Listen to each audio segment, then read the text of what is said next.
guys, so from today we will start the new series of harassment. तो harassment अपन अब बहुत detail में समझेंगे और स्टार्टिंग मतलब उसके हिस्टोरिकल बैकग्राउंड से, फिर उसमें क्या क्या चेंजेस हुए, क्या क्या न्यू अमेंडमेंट्स आए, उसमें क्या अपडेट हुआ, क्या अपग्रेड हुआ, क्या उसमें से निकल गया, ये सारी चीज़ें अपन अभी इस सीरीज़ के अंदर पूरा डिटेल में स्टडी करेंगे। एंड मैं एक चीज़ क्लियर कर दूँ, ये जो हरासमेंट है ये सिर्फ वर्क प्लेस के लिए ही हरासमेंट है। मतलब हरासमेंट कैसे हर जगह पे अलग अलग होती है और हर जगह के अलग अलग हरासमेंट के लिए अलग अलग रूल्स एंड रेगुलेशंस होते हैं। तो जिन रूल्स एंड रेगुलेशंस की हम अपन डिस्कस करने वाले हैं वो होंगे सिर्फ वर्क प्लेस वाले। ओके, सो बेसिकली हरासमेंट का मतलब क्या होता है?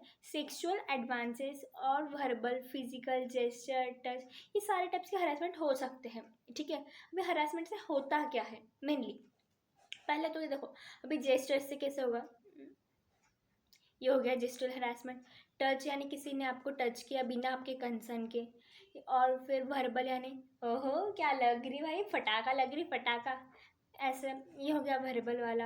या फिर नॉन वर्बल, जैसे आपको किसी ने देख के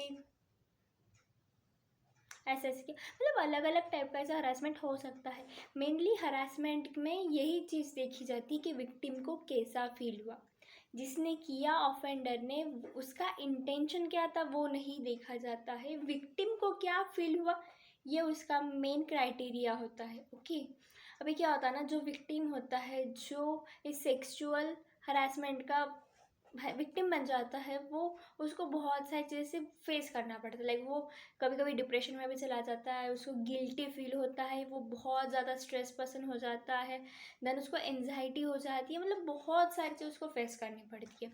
और इसमें मेन चीज़ क्या होता है ना, जो विक्टिम है उसके राइट्स वॉयलेट होते हैं। अभी राइट्स कौन सा वॉयलेट होते हैं? तो fundamental right number 14, right to equality, because equality वो विदाउट उसके कंसर्न हो रहा है, तो right to equality. Article number 15, prohibition of discrimination, discrimination हो गया जेंडर के बीच में। Then article number 21, right to life and dignity, भाई उसकी डिग्निटी वो कहाँ पे प्राइवेट में जी पाएगी अगर उसके में सेक्सुअल हरासमेंट होती है। बहुत बार तो ऐसा होता है ना कि गर्ल्स वो फिर से वहाँ पे जाना पसंद ही नहीं करती है। तो ये सारे रीजंस होते हैं। अभी सोचने वाली बात ये है कि ये सेक्सुअल हरासमेंट इतना एक्टिव कब हुआ, मतलब ऐसा क्या हुआ कि उसके लिए हमारी गवर्नमेंट ने या फिर हमारे कॉन्स्टिट्यूशन में उसके अंदर रूल्स एंड रेगुलेशंस बने, या फिर बनने का किसने सोचा, क्या हुआ था? So in the year 1992 in the state of Rajasthan there was a Bhanwari Devi which who belongs to the Dalit समाज। It's a community one type. तो वो जो बिलोंग करती थी and she works for the rural development of a program, and basically that program was a anti child marriage program. तो उस time पे क्या हुआ ना कि उसके साथ में गैंग रेप हो गया था। सो उसकी वजह से जितने भी ऑर्गेनाइजेशन थे ना वो बहुत ज़्यादा एक्टिव हुई, एंड उन्होंने फिर PIL फाइल किया, वो भी सुप्रीम कोर्ट में इन ईयर 1997। कब फाइल किया? 1997 में। और कहाँ पे फाइल किया? सुप्रीम कोर्ट के अंदर।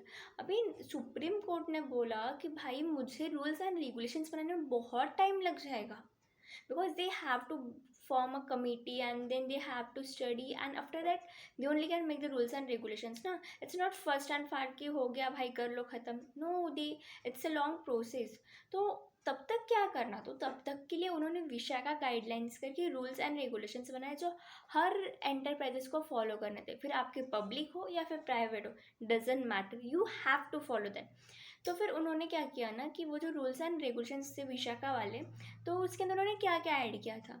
तो फर्स्ट उन्होंने ऐड किया फिजिकल कांटेक्ट, कि कोई भी किसी भी फीमेल के साथ में फिजिकल कांटेक्ट नहीं होना चाहिए वर्क प्लेस पे without her consent. Second, sexual advances. Sexual advances मतलब क्या ना कि मतलब ज़बरदस्ती करना उसको, sexual advances. Third, showing pornography, मतलब आप उसको पॉर्न का पिक्चर दिखा रहे हो या फिर ऐसे कोई आप उसको और कुछ इमेज दिखा रहे हो, वीडियो दिखा रहे हो, तो ऐसा भी नहीं होना चाहिए। सेक्सुअल कलर्ड रिमार्क, मतलब क्या होता है फीमेल के बॉडी पार्ट को हाईलाइट, मतलब उसको ऑब्जर्व कर रहे हो या फिर उसको स्टेयर कर रहे हो या फिर आप उसके ऊपर कमेंट कर रहे हो, उसको मतलब रिमार्क कर रहे हो आप कुछ तो ऐसे, या फिर उसके demand and request for the sexual favour, कि आप मेरा इतना काम कर दो मैं आपका प्रमोशन कर दूंगा, नहीं तो मैं आपको यहाँ पे वर्क नहीं कर दूंगा, ऐसे नहीं होना चाहिए। Welcome physical, verbal and non verbal conduct, ये सारी चीज़ें वो विशाखा गाइडलाइन में अंदर आई थी। ठीक है, फिर उसके बाद में क्या हुआ, फिर अभी ये विशाखा गाइडलाइंस उन्होंने फॉर्म कर दी, बट उसके बाद में और एक पिटिशन फाइल किया था मेधा कोटवाल लालाल ने। उन्होंने और एक पिटिशन फाइल किया कि आपने जो ये विशाखा गाइडलाइंस दी है ये फॉलो नहीं हो रही है। तो फिर सुप्रीम कोर्ट ने जो स्टेट के लेजिस्लेशन जो थी या फिर स्टेट गवर्नमेंट थी, उन्होंने कहा कि ये चीज़ पे आप पॉलिसीज आप आपकी चेक करो कि भाई ये लोग फॉलो कर रही है या नहीं कर रही, या फिर नहीं, और अगर नहीं करो तो आप उनको कंपेल करो कि आपको ये चीज़ फॉलो करनी है। और जो कंट्रोल सिविल सर्विसेज थी आप उसको अपग्रेड करो इन 2 मंथ्स, क्योंकि जेंडर इक्वालिटी होनी ही चाहिए। तो फिर उसके बाद में ये जो विशाखा गाइडलाइंस थी वो बहुत जगह पे बहुत सारे प्लेसेस पे ये फॉलो होने लगी। अभी मेन एम क्या है सेक्सुअल हरासमेंट जो है, इसके ऊपर इतने रूल्स एंड रेगुलेशंस बने, इसका मेन ऑब्जेक्टिव क्या है? First, to protect woman. What? To protect woman at a workplace, मतलब उसको प्रोटेक्ट करना बस, उसके साथ में कुछ भी नहीं होना चाहिए विदाउट कंसेंट।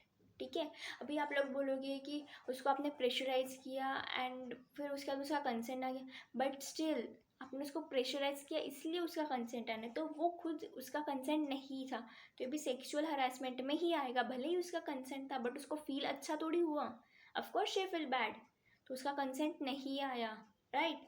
सेकेंडली है, जितने भी रिड्रेसल्स है उसको आप सॉल्व करो। अभी रिड्रेसल्स किसके? तो सेक्सुअल हरासमेंट्स के ही जो कंप्लेंट्स है आप उसको सॉल्व करो, बिकॉज जेंडर इक्वालिटी होनी चाहिए।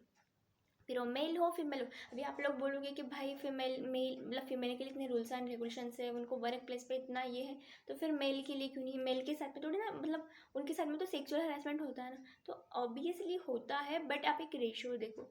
अगर अपन 100% की बात करें तो 95% जो सेक्सुअल हरासमेंट होता है वो गर्ल्स के साथ, लेडीज के साथ, वुमेन्स के साथ, फीमेल के साथ होता है, बट वहीं पे सिर्फ 5% जो है वो मेल के साथ में होता है। तो आप अगर देखो तो रेशो फीमेल्स का बहुत ज़्यादा है, इसीलिए जितने ये रूल्स एंड रेगुलेशंस है ये स्पेसिफिकली फीमेल के लिए ही बनाए गए हैं। तो अभी फॉर्म्स ऑफ सेक्सुअल हरासमेंट क्या आएंगे ना, उसके भी 2 ही फॉर्म्स है। पहला तो है प्रॉमिस ऑफ प्री पेरेंटेड, मतलब क्या होता है ना कि हम आपको यहाँ पे प्रॉमिस करते हैं कि आपका प्रमोशन हो जाएगा, या फिर आपको यहाँ पे कोई प्रॉब्लम नहीं आएगा, आप यहाँ पे काम करो मत करो, आपसे हमारी जो हम जो बोल रहे हो उतना करो, मतलब ये एक फॉर्म हो गया सेक्सुअल हरासमेंट का वर्क प्लेस पे। सेकेंड होगा कि आप वहाँ पे क्रिएटिंग अ ऑफेंसिव एनवायरनमेंट, मतलब आप उसको हॉस्टिलाइज कर रहे हो कि आपको ऐसे ज़बरदस्ती करना ही पड़ेगा, तो आपके साथ में बुरा हो जाएगा, आपको ऐसे निकाल दिया जाएगा, मतलब अंडर प्रेशर आके, तो हम आपके लिए इतना करें तो आप हमारे लिए इतना तो कर ही सकते हो। ये सारी चीज़ें फॉर्म ऑफ सेक्सुअल हरासमेंट के अंदर ही आएंगे वर्क प्लेस के अंदर। अपन ने बहुत ही सिंपल एंड शॉर्ट वीडियो रखा है, इसमें अपन सिर्फ डिटेल ही गए हैं।